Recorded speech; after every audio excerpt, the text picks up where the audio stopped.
It's Monday, 4 p.m. in Europe. It's Space Cafe Austria time. Our Space Cafe Austria by Judith Delany will begin soon. And as always, we really appreciate your participation and ongoing feedback, so keep it coming. My name is Clara Monter. I'm the event coordinator at SpaceWatch.Global, joining you from the very sunny Maastricht right now. And SpaceWatch.Global is a Europe-based online platform for information in and about space and new space activities in a geopolitical context. And I'd like to take this moment to thank all our private and corporate supporters that have showed their commitment to keeping our independent journalism alive. We really, really appreciate that. And with Judith Delany, we have found a great friend and a wonderful host for our outreach in Austria. Now, I know many of you are already familiar with our website, our bi-weekly and daily newsletters, and the Space Cafe podcast. Our latest episode features Geraldine Naya about the commercialization of ESA, the Russian absence, and why ESA might just be waiting for your job application. So definitely worth a listen.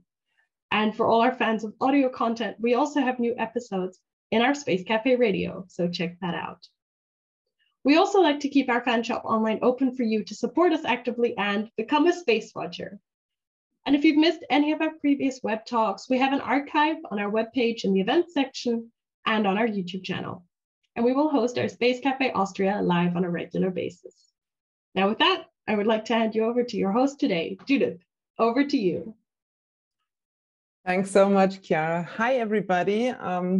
As Chiara already said, I'm Judith Delany. I'm your host today for the second edition of Space Cafe Austria. And I'm really excited for today's guest, Tomas Hrozensky of the European Space Policy Institute here in not quite as sunny Vienna. Let me introduce Tomas before we start. Tomas has been with ESPI since July 2018 as a researcher. He holds an MA and a PhD in international relations from the Matej Bel University in Banska Bystrica in Slovakia. Tomas is also the ECSL national point of contact through the Slovak Space Policy Association NGO. Before he joined ESPI, he was enrolled in the PhD program that also brought him to Washington, DC as a Fulbright Scholar at the Space Policy Institute of the George Washington University. Tomas, thank you so much for joining us today. Thank you so much also for sharing your personal insight and knowledge about the trends in European space policy and the roles of smaller nations. It's a really fascinating topic, and we only have an hour. So I'm going to say, let's jump right in. So before we start with the proper questions, Tomas, would you give us and our audience an insight on what ESPI is, what ESPI does, and what your role at the Institute is? Thank you for the word you did, and also thanks for having me and for inviting me to this conversation. Yes, so as you mentioned, I work at the European Space Policy Institute. So we are a European think tank, which is fully specialized in space policy and related topics, really, I would say even across the different themes that relate to space policy. And so we are currently, or would say generally, we are engaged in various projects throughout the year. Some are recurrent, some are just one-off initiatives, but basically majority of the products or majority of the work that we're doing is publicly available. And so whoever is watching or listening to this conversation, basically you can visit ESPI website, and most of the things that we published throughout the year, we also put it on the website. So we have different types of publications, but the listeners can access that quite freely. And so as I mentioned, I think we have grown quite some, I would say, by some margin in the last few years. And I think at this moment we have a team that really can cover a variety of topics, ranging from, for instance, space safety, space sustainability, or space security. We have some legal experts discussing some or doing projects that are more related to space law or regulations. We have other experts who are looking in the international space landscape, maybe discussing programmatic cooperation between Europe and the rest of the world, or some of the more profound issues like space norms, norms of behavior in outer space. So it's quite broad. Fortunately, we have a lot of research opportunities that we can do, and we try to capitalize on that. That sounds great, Tomas. I'm going to jump right in on those research opportunities. What are you actually currently working on, if you don't mind me asking, or what have you been working on? Sure. So since I joined SPI, I have been engaged here at the Institute with the topics of space security, and one of the most frequently discussed policy topics right now, I feel, at the European level, which is space traffic management. So I'm working on one of the projects which goes back to the Horizon, from an EU-funded Horizon 2020 framework program.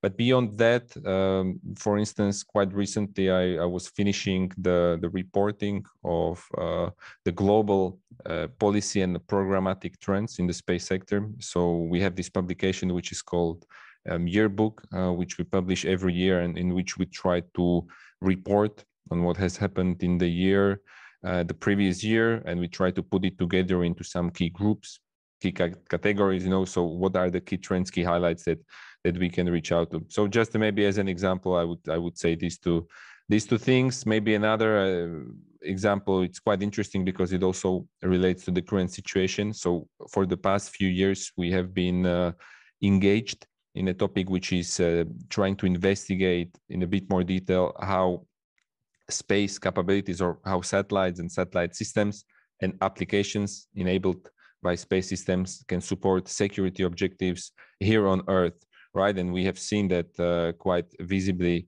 in this recent example in the Russia's war in Ukraine, that actually it's even getting in the mass media, how, again, as an example, how satellite imagery can detect various types of activities on the ground. So yeah, that would be maybe the example of the few activities right now. Thanks so much. Yeah, you're absolutely right. I think in the recent weeks, downstream applications have become more visible in the broader public. What Tomas just mentioned, and for those that don't know, SPI has actually a monthly downloadable insight that will just keep you up to date on trends such as this. And considering that everyone working at SPI is an absolute expert in space policy, you have a really trustworthy source. I can absolutely recommend, downloading the SPI Insight on a monthly basis. Tomas, you just mentioned that the new year is only a few months old, and it's been some very eventful months, and a lot happened already. You already kind of mentioned the downstream applications that we've seen recently, but what, in your opinion, have been the most notable developments in the last 4 months? I think I would not say something surprising if I mentioned that what we have seen with the situation in Ukraine, how big of an impact it has had, I would say, especially on the European space sector. And I mean, we have seen that some, I would say, termination of some kind of programmatic cooperation between Europe and Russia, the ExoMars program for exploration of Mars. For instance, the ISS, I've noticed just today that there has been some news from the Russia on the ISS just today. But beyond that, I think quite, I would say, the impact of the situation from the Ukraine has been quite profound, also from at the more strategic level. And we have seen one of these programmatic consequences. One of these programmatic consequences was the termination also of the usage of the Soyuz launcher from French Guiana. And frankly, I have not seen that much personally being reported in the news, but one of these upcoming launches before the cancellation was made, there were Galileo satellites and one French military satellites, which were supposed to be launched on board those Soyuz rockets. And Europe basically found itself in a bit of a precarious situation with actually not having a readily available alternative solution for launching these very sensitive and very needed payloads for the customers of those programs. So that has been certainly a situation which has been sort of like a wake-up call, with, I would say, with a long-term impact still to be investigated.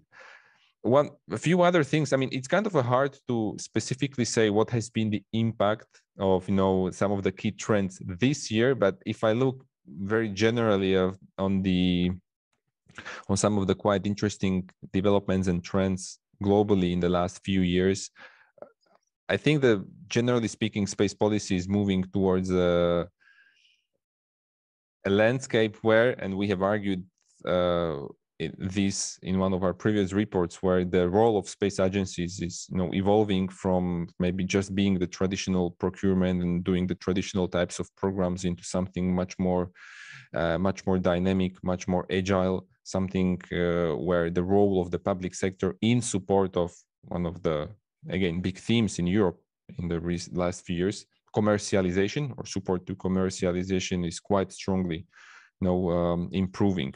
But looking at completely other front, still discussing public programs, we have seen the notion of space defense or military space being much more profoundly visible, even in Europe, with some clear demonstrations of changing of the organizational structures, update of the military doctrines. And in Europe, what is quite interesting, at least for me to see, is that even the small European countries, EU, ESA member states, are developing, or let's say pursuing, their own military space programs, which is something which is quite of a novelty. But then generally speaking, if you look at the space sector, I think the notion of large satellite constellations in the low Earth orbit, it's something which is really driving the news, which is even opening up other questions and raising other challenges. And maybe what's quite interesting also, and this has been really the trend maybe of the last year or two, is that we finally are seeing, let's say, private human spaceflight being shaped out in a bit more specific fashion than in the past, where it was more just a dream or a vision. So a few trends. I mean, I was surely not comprehensive. I've tried to mention a few global trends, something which is quite specific, maybe to Europe. So speaking about this year, one other major European development was the Space Summit, or the event that brought together both EU and ESA in Toulouse in February. But we have also seen that, for instance, the strategic compass, or one of these kind of a policy developments which is not really on space matters, have actually, at the EU level, have actually put a lot of attention to space as a tool which is supporting the Union's security and defense and Union's autonomy. And this is actually a very significant trend in Europe. And so if you look at the EU space program, so okay, we have some ESA activities, some EU activities, and there are some crossroads between them where they mix and merge. But at the EU level, I would say the development of a single European space program, which has been brought forward with the latest multi-annual financial framework. So starting from last year, from 2021, we actually see that all of the components of the EU space program, they actually have a very strong security or even a defense dimension with those activities. Galileo is supporting security objectives. Copernicus program is also supporting security objectives. And these new additions of SSA and GovSatcom, and even with this initiative, which is being discussed right now, the secured connectivity initiatives, I mean, you can clearly see that those are things which are relevant for security-related objectives of the Union or of its individual member states. And so this is a trend which I think we will also see much more visibly being played out in the forthcoming years. And it was even further, I would say, catalyzed by the events in Ukraine. Thanks so much. I'm actually going to immediately ask a question because of something you said there, because of the events in Ukraine, and I think that's still on our mind on a daily basis. You mentioned that a lot of the cooperation that Europe had with ROSCOSMOS has now been terminated either by the side of ROSCOSMOS or by the European Space Agency.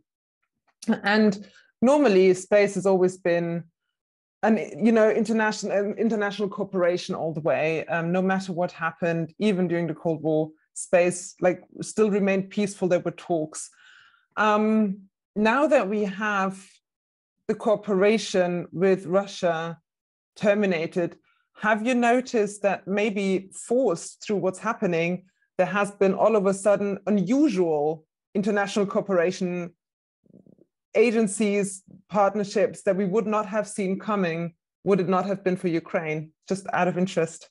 That's a good question. I actually haven't thought about it like that. And now that I'm thinking about it, I do not feel that there would be any particularities or any, let's say, change in the status quo or in the regular behavior in terms of the agency, let's say, programmatic agency cooperation. So I'm not saying there isn't, it's just that I haven't seen it. And maybe from the opposite angle, it's actually, we are, I would even say, seeing the extension or even deepening of those cooperative frameworks, which as a Europe, we already had with the existing partners. An example, one of these terminated programs between Europe and Russia has been the Luna programs, or the series of the lunar landers and orbiters, like in the cooperative manner between Russia and Europe. And Europe has been supplying some instruments on those spacecraft. And I've read the news, but again, this is something which I'm just reporting from the media, is that some of these instruments have already been agreed to fly upon some of the NASA missions as part of the CLPS, of the Commercial Lunar Payload Services program within NASA. So that's the example. You know, we maybe moved back from doing this together with Russia, but we actually even further extended the cooperation that we've had with the US partners. All right. Thank you very much. We have our first questions from the audience, which I'd actually immediately like to ask. Thank you so much for everyone who's really participating today. Please keep questions coming. Valentin Eder of Space Analysis would like to know how to close the gaps in cooperation within Europe in exchanging data, e.g. between Germany, Spain, and France in exchanging SSA, SST data. What's ESPI doing there? I need to think, man. That's a difficult question, you know. Okay, so here we are moving a bit more towards more specific area of, I suppose what Valentin is thinking about is the field of space situational awareness and space traffic management. I haven't been personally that much involved on the data policy level, and that's from one, I would say, fairly clear reason that what we are working here at ESPI is mostly, you know, a non-classified aspect, and especially in the case of Europe, the aspect of exchanging data in the support of space situational awareness or space surveillance and tracking has always been a very significant, like a dual framework. At least on the public level, what we are seeing is that in the EUSST collaborative framework, we always have this dual dimension with both civilian agencies and military actors being engaged in there. And from an external point of view, it's not something that we have a great visibility on. What I would mention here, what I see from even from a higher level perspective, is that when we are discussing SSA and or space situational awareness and or space surveillance and tracking, I often see two different communities, two very profoundly different communities discussing these topics. On one hand, SSA and SST is very strongly connected to, you know, space traffic management, generally understood as a, I would say, civilian framework, and, you know, basically with the objective of how can we coexist in our activities in Earth orbits. And on the other hand, space situational awareness is also a very important tool supporting the national security, or supporting the military operations, the military freedom of action, and the military awareness of what's going on in the orbit. And so SSA and SST are both very important tools for both of these communities, or both of these domains, but which are operating on a profoundly different rationales of action. And so I'm afraid I don't have the solution in my hand, but maybe it's just understanding why these issues are so difficult. This is one of those reasons that one tool, or let's say one activity, is being used, and it's very beneficial for two different frameworks which are operating on different bases. Great question. Thank you so much, Valentin. I'm going to ask the next question immediately. It's by Christian Unfried.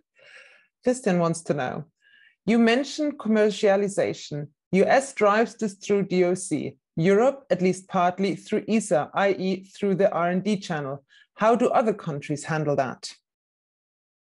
I suppose we are in other countries. I'm not so sure that the concept of commercialization outside of Europe, I have not yet seen so much the concept of support to commercialization being played out so strongly. And in this context, I do believe that Europe, in a sense, is having let's say one of the leadership roles, but at the same time, in the same sentence, I have to add that our own interactions with the industrial actors, and maybe Valentin and Christian would confirm the same, that industrial actors in Europe have often been saying in recently that the kind of support that is being, say, given to them to support their commercial presence on European or international markets could be further improved. So I would be only echoing things that the industry could say here. So for those that are interested, I would say there are industrial positions, or the trade associations of the different European industries have often been putting out position papers, policy papers, that they're basically presenting their views and saying what do they feel the European public stakeholders maybe should be doing a bit better than they're doing. But to my understanding, Christian mentioned in his question the fact that maybe ESA is doing something on here. I believe, or from the analysis of the policy documents at the EU level, I do feel that there has been a really strong increase in the topic of supporting space commerce and space economy at the level of the EU. And okay, I don't want to make any specific judgments or assessments of how successful that is or how good or bad that is, since this is the role for the industry, who should be the addressee of that help. But at least in terms of like the declared policy actions, and I think it was even mentioned today, and there were some news with the EU Cassini initiative, that some steps have been taken. So again, I would rather avoid saying any specific assessments of the actions taken so far. Great. I hope that answered the questions. I'm, by the way, really impressed by the level of the audience questions. Again, keep them coming. They're really great. I'm just going to quickly come back to something you mentioned earlier, which is the Space Summit, which we know, of course, has been held in February in Toulouse. I know you didn't attend, but you participated, not just as your role as an SB researcher, but just also in your personal capacity. What's your takeaway? What's your personal takeaway from the event? I think, like, first of all, I do think that the event, or the events, to say maybe concretely, is a very different lines of action or lines of activities being pursued in Toulouse.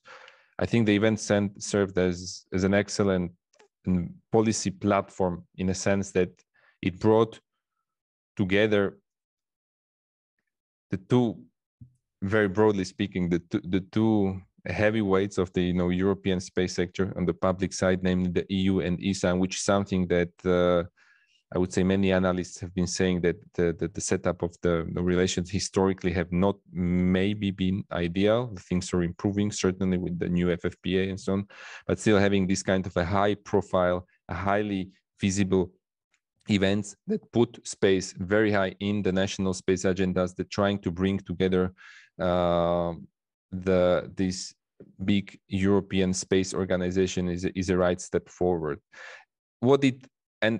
Eventually, what we've seen on the occasion of Space Summit is that we have seen a new policy developments being announced on behalf, or let's say on the occasion of this event. And at the ESA level, for instance, the Space Summit have served to further, I would say, develop the agenda or the approach of the accelerators, which have been publicly outlined at the last ESA Council, at the previous ESA Council meeting before the Council, and in the Intermediate Ministerial Council, so at the end of 2021. And at the EU level, what we have seen at that time was, at the occasion of Space Summit, was the launch or the announcement of the two major initiatives by the European Commission, so namely the Secured Connectivity Initiative and Space Traffic Management.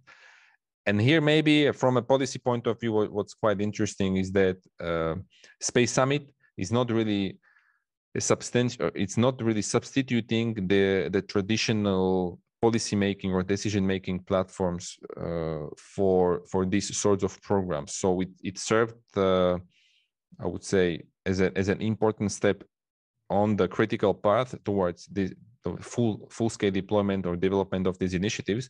But for instance, Space Summit could not appropriate funds, right? There are mechanisms at ESA level with the councils, or at the EU level with the legislative procedures, or with the multi-annual financial frameworks that are actually doing this purpose. Which basically the message that I want to say with this is that there needs to be additional steps in order so these initiatives which were presented will be then further developed at a large scale. Maybe what's quite visible, or at least in my community, it's quite visible that we are seeing that the EU member states have been meeting quite frequently in the council in the past few weeks and are discussing the Secured Connectivity Initiative. So it was a Commission proposal, what we have seen at the Space Summit, including with some proposed appropriation of funds.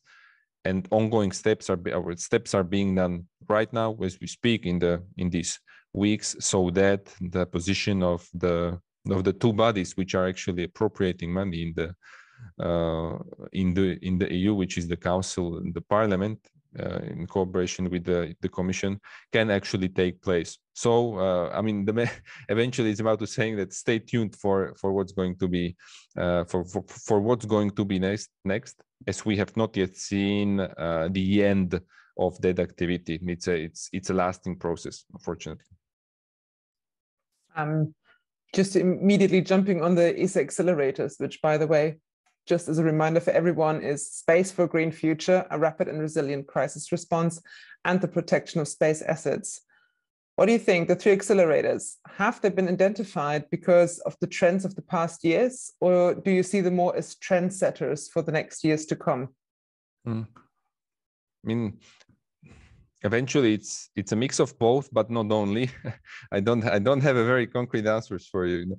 What I mean here is that so first of all, I feel that the accelerators are very much the embodiment of the general European approach, or the European way of doing space, and which is that maybe with the few exceptions and with the few changing trends, historically I feel that space in the European context has mostly be about being useful in the socio-economic perspectives, right? So you do space and you have some socio-economic benefits out of it, either supporting the economy or supporting some societal goals. And if we look at how these new concepts, or how this new approach of the accelerators has been defined, I think it's very much in line with this approach. I think also that it's a very novel way for ESA to do things, right? Because it's not, at least the way how accelerators are being presented, it's not like fully clear right now, so things might change as the processes at ESA level will evolve.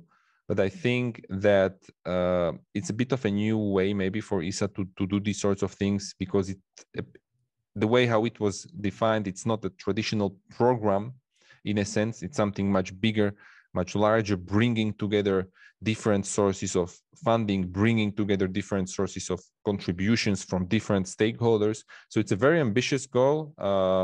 I would say rightly targeting the societal problems. And as you know, I mean, ESA DG has been presenting that this has been a result of a larger process, bringing together different various European experts, telling the agency, or let's say telling the advising the ESA executives how to proceed. So it's an ambitious goal. I'm very curious to see how the member states will react, in particular with regards to the hard things, which is integrating the accelerators in the broader European landscape of activities on these topics.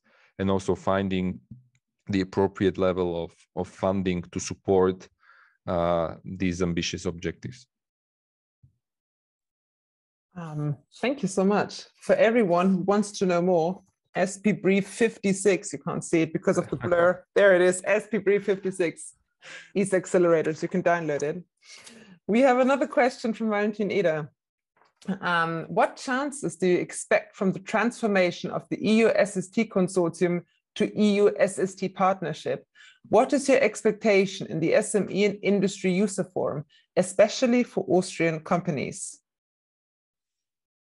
Haven't been following the specific launch of the EU SST industry and startup forum. From my understanding, that this has been the notion of a greater industry involvement has been put on the table in the last few years many times. The EU SST collaboration, or say the partnering states behind the EU SST collaboration, has been quite vocal about saying that a lot of money already is actually going into industrial contracts, but there is an agreement to do more. So I mean, the fact that this kind of model for a greater, say, convergence between the public actors and the industry on these aspects is a good step forward, but I don't see in the details.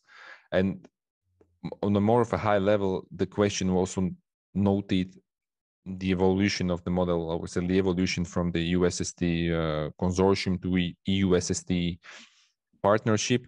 I think what's, for me, the main message that I'm actually seeing there is that we are getting a much higher number of EU member states interested and partnering on this collaboration. I'm not sure if what has been officially communicated at this stage. From my understanding, the publicly available information are still saying that the process itself has not been fully and completely finalized, but the sheer notion of expanding the cooperation from the 7 currently operating partnering states to a larger framework with more EU member states is a right step forward, right? But then again, here comes again the same challenge, right? Are we supporting, or are we doing this, I suppose, for both maybe supporting our security objectives, but maybe also to support our safety objectives, right? And we should still keep in mind that if we want to bring together these two frameworks, there might be some problems. And one of these quite interesting examples of that thing is that when we discuss the sensors that are being used to monitor objects in Earth orbits, in particular radars that are specifically suitable for, in principle, specifically suitable for monitoring stuff in the low Earth orbit. Generally speaking, this is a military technology, or in the European context, this has been often the case that when we have a radar that is being, or radar station that is being used to support even, let's say, the buildup of the catalogs and databases of space objects by European countries, it's been held by military. So often maybe also supporting other types of objectives. And so I would say in moving ahead for EU and maybe Europe at large, this will likely be an important question, also how to define or how to adequately set up this kind of a partnership so that we can have even maybe the STM, the civilian STM framework benefiting in the right manner from the sensors or from the data which maybe is classified at first, or which is being generated by sensors that also have other functions, or that are also supporting other types of objectives. I hope that answers your question, and I'm immediately gonna jump on something you just said, which is monitoring stuff in low Earth orbit. Space traffic management, as you said earlier, and space debris have become a huge, huge topic in the last years. Basically so big that even the general public is interested and invested, and you see the general media actually reporting about it. Do you think the EU and ESA are acting fast enough to capitalize on this interest, or is there more action that's needed maybe? I feel there is always more action. that could be done. A point. It's you know, I have my background, or the way how I approached or how I got into the space sector was through studying international relations or space diplomacy. And here in this context, I'm okay. So it's not the same as space traffic management, but the foundations or the rationales behind space sustainability, space safety, STM are very much aligned. You could even say the same. And in these frameworks, in these international discussions, I always had the feeling, even when I was not so long in the space sector, that Europe is actually doing quite a good job already in maybe not being the polluter in a way as much as the others, in maybe pushing forward new diplomatic initiatives or in contributing to the existing initiatives or to the ongoing initiatives, let's say under the United Nations framework. So in a sense, it's a message that we maybe don't say that much, but actually Europe is doing already. EU, ESA, member states, industry. EU is already doing quite a good job that is actually supporting the mitigation of space debris, or on the other hand, on, let's say, managing space traffic at large. And to what I mentioned when replying to your question, that always there can be something which can be done even better. And here I would maybe, again, it's not my idea, but I'm just reporting what I have read in some other documents, and this comes from also the states that are in the EUSTS Partnership. They are saying that if you maybe put collectively all the European capabilities in monitoring Earth orbits, we still maybe cannot see as much as the US sensors, for instance, right? And so then there is also this issue of European autonomy, because this is quite a sensitive thing. If we don't see what's going on orbit with our own eyes, how can we protect our own satellites, which have been the result of a massive, really massive, significant public investment? So I would say I see also the technical stakeholders converging on the aspect that maybe Europe should do more in terms of technologies, capabilities. But on the other hand, and here I want to, so that it doesn't sound like a very much criticism, I also want to say that a lot of good things have already been done. And generally speaking, I feel like the European stakeholders are generally one of the good guys, in a sense, in the space sector. Yeah, I think with EU autonomy is a big issue, I think, for all kind of things. You're just circling back to what we had earlier, which is launch providers, too reliant. And I think that was a topic with autonomy as well. But yeah, but if I can jump in into that, but this is just a train for thought. Again, you mentioned launch service providers, and what we have seen on the launch markets in the last few years is that it has been very significantly dominated by non-European actors. And in the history, European launch service providers have been very much reliant on commercial international markets, as there hasn't been so much of a domestic institutional demand, and it's frankly it's still being the case in my view. But again, a lot of things are being done so that the European satellites are flying on European or Europe-made rockets. But it's still, if you look at the launch trends or just launch statistics, you will likely see that we have a lot of launch activity in the US, in China, very much, and not so much going on in the Europe. So, but I remain optimistic. There are new launch vehicles, European launch vehicles entering market soon. Either the publicly funded or a lot of these new European micro launcher projects are nearing their first flights, their maiden launches. So it's I didn't mention it in the trends that I mentioned. There are just so many trends that we can discuss. But this is also one of those things that personally I'm very much curious to see how things will unfold in this launch segment. Also taking into account that this has historically been an inherent part of the European space program. We have another question. We have more questions actually, but one by Jérôme, which actually fits into this whole space diplomacy topic. Yes, is space still open? Meaning, is there a conversation about drawing borders in space? Or can anyone from anywhere place anything in any orbit? Or is this being regulated, especially low Earth orbit?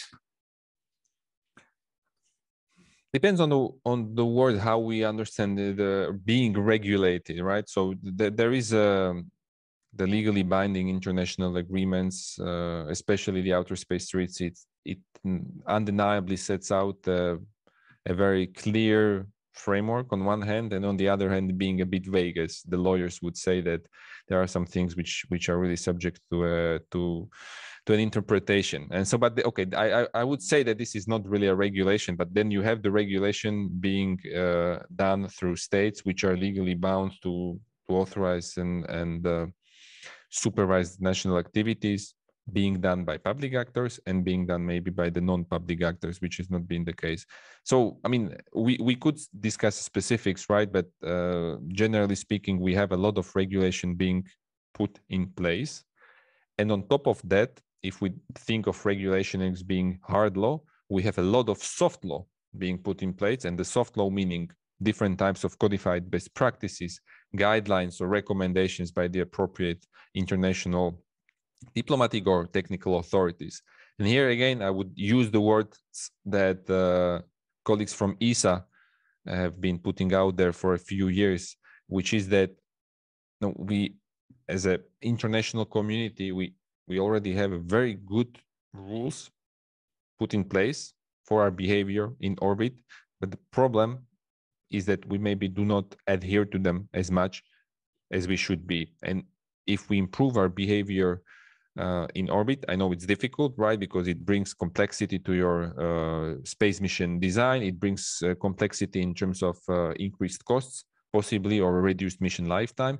So there are really barriers for greater adoption of some of these measures which are being put in place to support space debris mitigation. But in principle, the argument could be put forward that we have rules, and if we behave in a better way, we could contribute quite significantly to the improvement of the space operational safety and long-term sustainability of the outer space environment. And as Jerome said in his question, especially in the LEO, where the situation is the most critical in a sense. Immediately jumping on the topic of contribution. Thank you for that question, Jerome, by the way. That actually, the topic of contribution actually fits in with the next question also we have of Christian Unfried, because I wanted to talk about the fact that not every country has the same capacity. So not everyone can participate in the space sector the same way or participate in the same ESA missions. So how can smaller European nations make a difference in the development of the European space sector? And specifically, Christian would like to know a question on the Slovak Republic in space. Which major contributions and focus areas can we expect from Slovak space community over the next years? I think that fits in very well with that question. So there you go. That's a really lovely question. I didn't expect this one, to be honest. So, well, I mean, so yeah, I come from Slovakia, and my country has not yet become an ESA member state, but it's in the process of becoming one now through shortly becoming an ESA associated member in a similar fashion to, I think, Slovenia and Latvia. I apologize if I said something wrong, but I think this is the current setup also maybe with the Lithuania. So the country is improving, and the situation, or let's say the strategy that I'm seeing from Slovak public actors being taken right now is to what most of smaller space nations are doing, to basically pick up the low-hanging fruit, which is the downstream, as an example, because this is something where the capital expenditures needed to actually engage in a business or in a public, let's say public activity or in a business activity by the private sector are not that high, right? A lot of data, especially in the European context, in the orbit observation domain, is freely available, right? And you can just take it, add value to it, and sell it, in principle, again. So this is one thing that I see being quite strongly played out by a lot of smaller nations in Europe as well as outside Europe.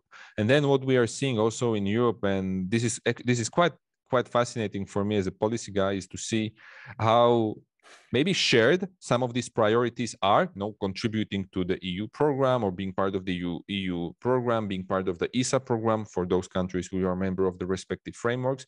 But then you have a bunch of other priorities, national priorities, and which makes a few countries unique. A few examples, like you got Luxembourg, which is very strongly pushing for the space resources utilization and all these things related with space resources extraction and utilization on technical or on regulatory level. You got Sweden, Norway doing quite a few activities with regards to spaceports or space transportation at large. In Hungary, there is an ongoing astronaut program, national astronaut program.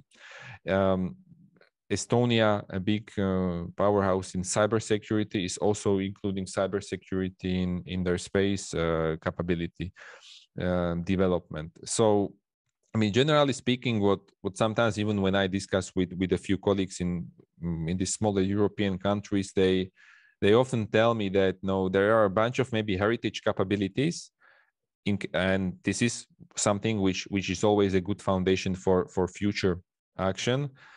And then there's something that also can be translated into a very niche specialization, and this is maybe something that on top of the maybe low-hanging fruit is something that could be done.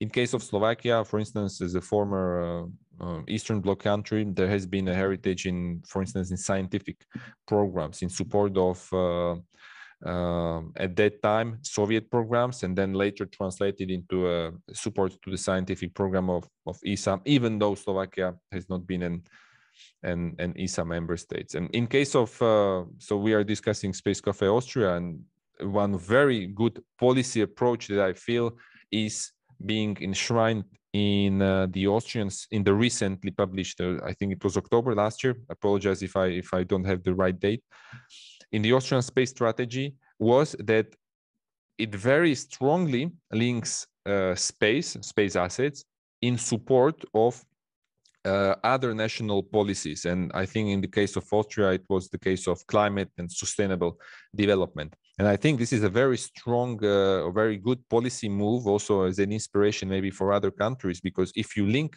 something so closely to national policy objectives, then to put it frankly, it's kind of hard to cancel it if it's being presented as the key tool to support objectives in climate neutrality, in zero emission, zero carbon economy, and so on. And I mean, when I've looked at the Austrian space strategy, I know there have been some other targets and other objectives, but this one really stood out in my reading of the thing as being very closely linked to climate and as being very prominent in I would say using space in support of this kind of a specific national policy objectives. So I would say my reply wasn't so much comprehensive, so a few bits and pieces here and there, but it actually is saying that as small European countries or non-European countries, in fact, can do different sorts of things. Maybe the last example, and here I would finish, and I don't want this to be a plug for Slovakia as well, but one of the things that I was very much interested to learn about was the fact that our public authorities, the Slovak Space Office, is also having a program which is about spin-in from other industrial sectors. And for instance, in Slovakia, the case of the automotive industry is a very strong one. So we have a bunch of different car manufacturers being placed here and there around the country. And our public authorities have been, for instance, doing this kind of steps where they are trying to bring companies from the big supply chain of the automotive sector to maybe find some other business opportunities in the space sector. So again, it's put very broadly. There are a lot of nuances I'm quite sure about, but as an idea of what can a small European country think about in developing their space policy, this is another potential activity that can be pursued. That's quite a good answer. Okay, great answer, just with a lot of information. And I'm just going to immediately, harp back into Austria's strengths, because obviously it is, as you said, Space Café Austria. So would you say space for, using space for climate action is Austria's strength as a small nation? I would put it there. I mean, we're based in Austria, but as ESPI, we always try to think so much about how Europe is, that maybe we tend to forget about the actual country. So it's something we have to work about.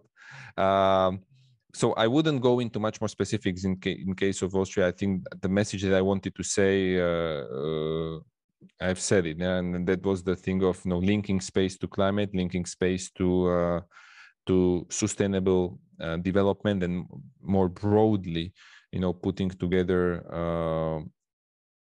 putting space in a very close link with national policy objectives is something which can also, I believe, in the long run, have a good impact on the stability of the political or legal environment, which in turn can be, this is a hypothesis, can be something which will be can be something which will support commercial activity, right? Because what you often hear about in the space sector, and not just in the space sector, when commercial activities, investment, and business are being discussed, is that what the commercial actors or investors want is stability in terms of the policies, or stabilities in terms of the regulations, right? And so you only invest when you know that the environment for the business will remain stable and good for you, so that your investment can return in the long term. And having,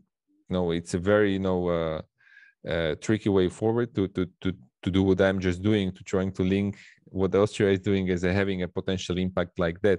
But it's just to demonstrate this example that I believe that through such a close link between space and other national policies, you are actually, as a country, contributing also to the stability of the environment for the industry. Just to quickly, for everyone who is interested into more about Austria's strategy, in the last Space Café Austria, we actually had Andrea Kleinsasser, who's in the audience as well. Hi, Andrea, from the Ministry of Climate Action, as a guest, who talked about space for climate action and about the space strategy. So if you're interested, the recap of Space Café Austria with Andrea is on SpaceWatch.Global, so do have a look onto it. So now I have a question that I'm going to read out, if that's all right, because I do not want to stumble over my words. So, as we know, not every ESA member state is European, and also neither is every European country a member of ESA, meaning some states might only participate of the programs of one or the other, whereas some participate in EU space programs and in ESA programs both. I hope that wasn't too complicated. So how do you think this influences the development of space in Europe?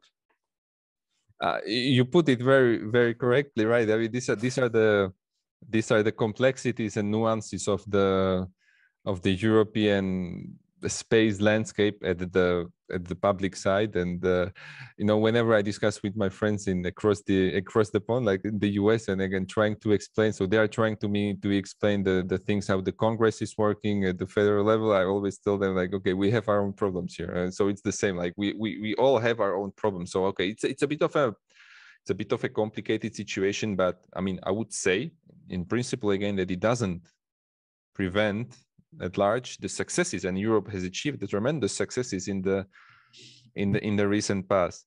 At the same time, the problem of maybe different memberships in different organizations is clearly a problematic element in those activities that are just sensitive, right? And we've seen that.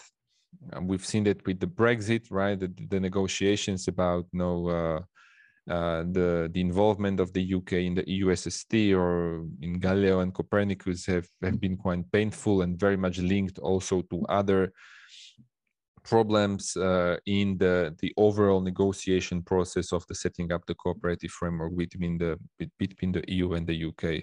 So yeah, it can cause problems, and I expect as we are going to move forward in this dimension of linking space to security and defense, which I mentioned is becoming a more profound, much more visible than it was in the past in the European environment.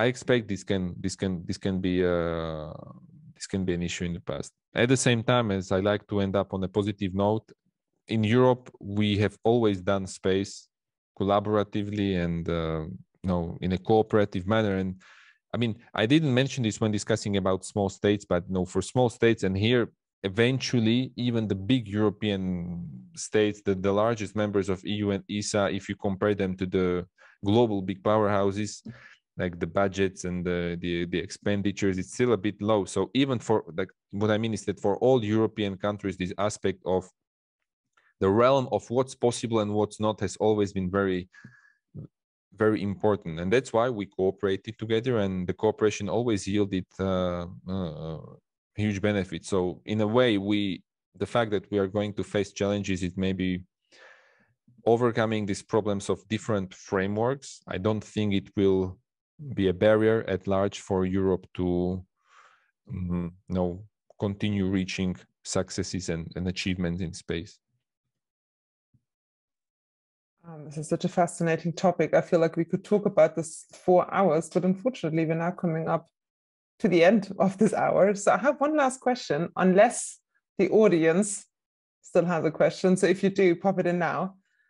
What I'd like to know as my last question, what development in space policy are you actually most excited about? Or what would you like to research on next? Because you mentioned so many that I feel like it might be really hard to choose from. But if you just had to choose one, which is it? And I mean, there are a lot of them, but so that I don't repeat the few things that I was saying, I will try to bring up some other topics that could be further investigated. And one of these, for me, is actually just the moon. The concept of going as a humanity, going to let's say, it's kind of hard to say exploration where you've already been, but the exploration and permanent or long-term human presence on the moon and possibly on the Mars in the future, it's a hugely exciting topic.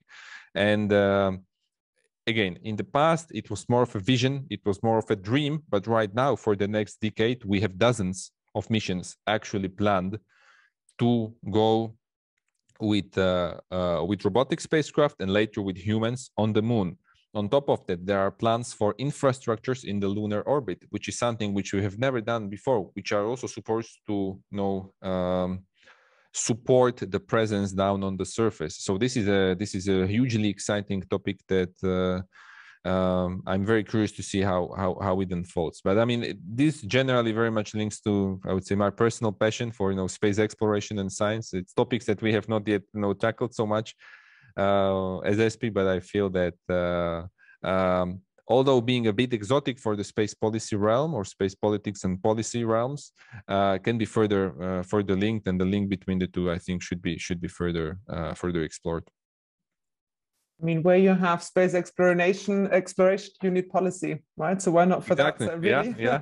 Fingers crossed that you get to research on that soon. And you need international partnerships for that, which brings the element of diplomacy. So yeah, it's again, it's a full circle. We're coming back to the fact that we've said at the beginning that the international cooperation in space is facing challenging times, maybe even unprecedented times. What has happened, but eventually I do believe that in the long term, or for the long-term objectives that we have in space, either as different agencies or as humanity at large, we cannot do without finding new cooperative ventures, and in particular for those things which are extremely expensive and technologically challenging. And actually space exploration, it's unfortunately one of those domains. I actually have one more question. Yeah. Torsten actually just wrote me a message.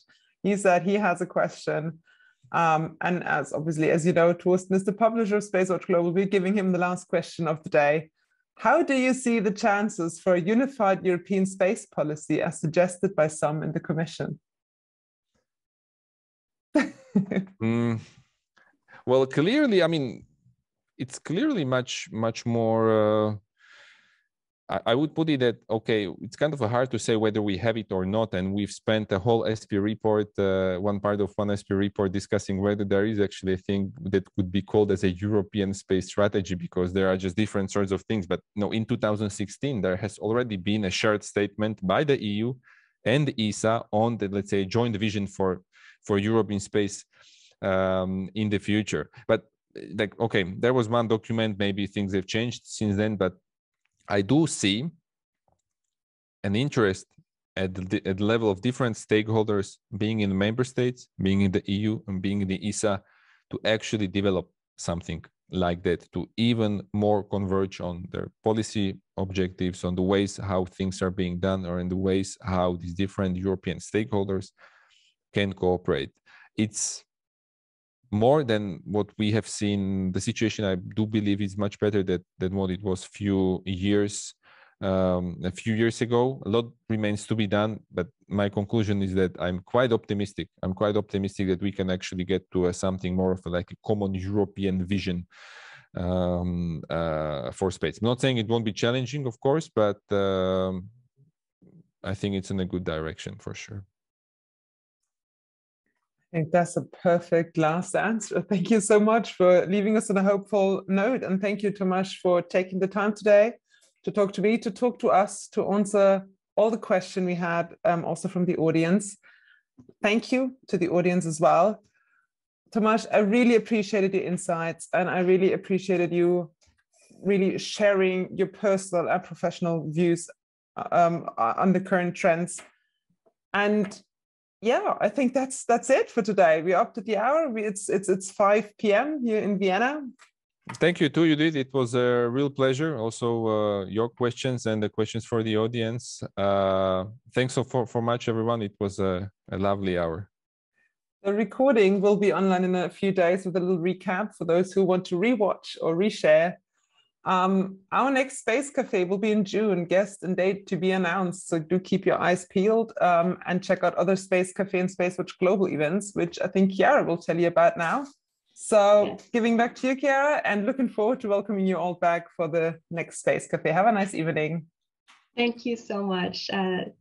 Big thank you to both of you. It was a great conversation to listen in. And yes, as Judith said, I'm going to tell you about our next exciting events. So next week, or this week, tomorrow, on the 3rd of May, we have our 33 minutes with Dr. Jana Robinson of PSSI about the upcoming conference in Prague.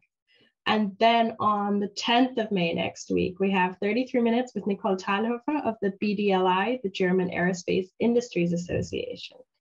Just a day later, on the 11th of May, we'll have our next Young Global Talents, hosted by me, on the topic of space debris. So we'd love for you all to join. And then on the 12th of May, we'll have our next Space Cafe Germany by the wonderful Andreas Schepers, who will be talking with Dr. Holger Krag of ESA. Then on the 17th of May, we'll have our 33 minutes with Amna Alois on Chords of Space. And on the 19th of May at 9:30 a.m. CEST, we have our next Space Cafe Law Breakfast by the wonderful Stephen Freeland. All our events are going to be online on Eventbrite. And as always, we love to hear your feedback, so please check in with us on Twitter, Facebook, and LinkedIn. Don't forget to sign up for our daily or biweekly newsletters. And if you want to treat yourselves to something special, become a Space Watcher today or help us out in the supporter program. Thank you all so much for your interest today. Judith said it already, but thanks for being so engaged in the chat and in the Q&A section, for asking all your questions. And a huge thank you to Judith and Tomas for the inspiring and insightful talk and for being our guests. And big thanks to the entire team behind the scenes for doing that great job week in and week out. I hope that you all stay safe and stay healthy. And thank you for joining us. Hopefully see you tomorrow and in the next weeks. And in the meantime, visit our website, follow us on social media, and don't forget, become a Space Watcher. Thank you.